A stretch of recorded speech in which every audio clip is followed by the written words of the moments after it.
இன்னைக்கு என்டிகே நாம் தமிழர் கட்சியில் சீமான் அவர்கள் வந்துட்டு காரைக்குடியில் போட்டியிடுவதா அனௌன்ஸ்மெண்ட் சொல்லிட்டாங்க. அம்மா இன்னைக்கு ஒரே பரபரப்பு அந்த தொகுதியில் நடக்குது. அது நட்சத்திர தொகுதியாக மாறிடுச்சு. ஸோ ஏன் சீமான் காரைக்குடியில் போய் போட்டிடுறாரு அப்படின்னு சொல்லிட்டு பார்க்கும்போது நடந்து முடிஞ்ச நாடாளுமன்ற தேர்தலில் பார்த்தீங்கன்னா கிட்டத்தட்ட அதிகமான வாக்குகள் அங்கே தான் எடுத்திருக்கிறாரு.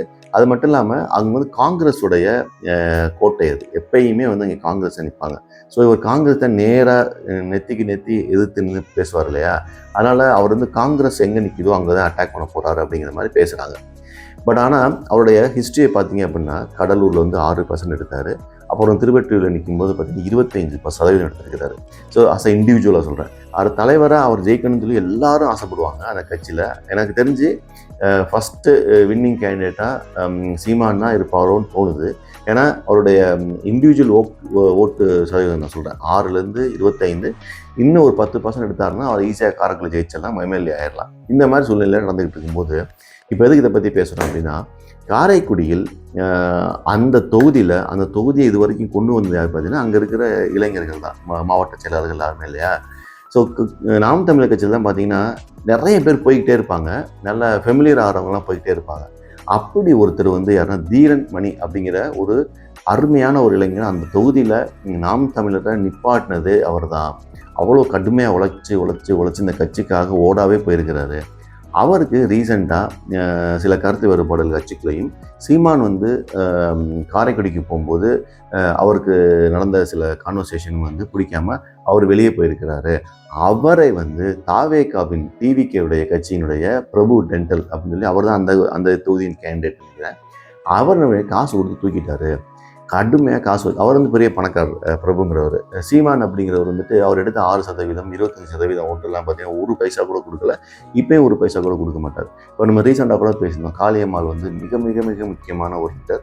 அவங்க அந்த கட்சியை விட்டு வெளியே போயிட்டு அங்கேருந்து ஏடிஎம்கில் ஜாயின் பண்ணாங்க. இப்போ திருப்பி ஒரு ஒரு ஒரு என்ஜின் சொல்லுவாங்கள்ல, கீழே இருக்கக்கூடிய தொண்டர்கள் தான் இல்லையா, அந்த மாதிரி இந்த மாதிரி தீரன் மணி அப்படிங்கிற பையன் ஒரு கருத்து வேறுபாடு இருக்கும்போது பிரபு டென்டல் இந்த பையனை அட்டாக் பண்ணி காசு கொடுத்து தூக்கிட்டாரு அப்படி சொல்கிறாங்க. ஸோ இது எந்த விதத்தில் என்டிகேக்கு டிவிகேக்கு நல்லது கெட்டதுங்கிறது பொறுத்து தான் பார்க்கணும். பட் ஆனால் நாம் தமிழர் கட்சி கொஞ்சம் சுதாரித்து பார்க்கணும். அவங்க எப்போ பார்த்தாலும் நெத்திக்கு நெத்தியாகவே பேசிட்டு போயிடுறாங்க. கொஞ்சம் நெளிவு செழிவோடு இருந்தால் நல்லது தான். ஏன்னா இந்த மாதிரி இளைஞர்கள் தான் இந்த கட்சியவே தூக்கி பிடிக்கிறாங்க. நீங்கள் அவங்கள நம்பி தான் அந்த தொகுதியிலே போய் நிற்கிறீங்க. அந்த தொகுதியில் இவ்வளோ பெரிய ஓட்டு வந்தது காரணமே இந்த மாதிரி இளைஞர்கள் தான். பட் எனக்கு தெரியல இது எப்படின்னு சொல்லிட்டு. டிவிக்கே இதுலேருந்தே தெரியுது, ஒரு கருத்தாலேயோ ஒரு லீடர்ஷிப் குவாலிட்டிலையோ அந்த பையன் டிவிகேல ஜாயின் பண்ணல. ஏன்னா இவ்வளோ நாள் என்டிகேல ட்ராவல் பண்ண ஒரு பையன் டிவிகேக்கு போயிருக்கா அப்படின்னா ஒரே ரீசன் தான், பணமாக தான் இருக்கும். ஸோ இதுலேருந்து நம்ம என்ன தெரிஞ்சுக்கணும்னா, பண வேட்டை ஆடிக்கிட்டு இருக்கு. பணக்காரங்கள் தான் டிவிகே கட்சி, அதாவது நான் தமிழக வெற்றி கழகத்தின் விஜய் கட்சியில் பார்த்தீங்கன்னா பணக்காரர்கள் தான் அதிகமாக இருக்காங்க.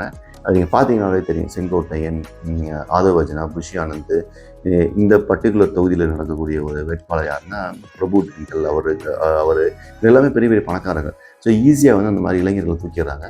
காசு கொடுத்து ஓட்டு வாங்குறதை தாண்டி காசு கொடுத்த இளைஞர்களையும் வேட்பாளர்களையுமே வேலை பார்க்கக்கூடிய மாவட்ட செயலரையும் பிடிக்கிறதா ஒரு நியூஸ். சரியா? இந்த நியூஸ் எவ்வளோ தூரம் என்டிகே கட்சிக்கு சாதகமாக இருக்குன்னு தெரியல.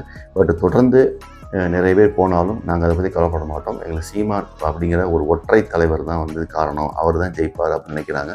எந்த அளவுக்கு சாத்தியம் தெரியல, பொறுத்து பார்ப்போம். ஆனால் இளைஞர்களை இந்த மாதிரி உதாசீனப்படுத்த வேண்டாம் அப்படிங்கிறதான் நமக்கு இந்த நியூஸ் எல்லாம் படிக்கும்போது தெரியுது. தேங்க்யூ.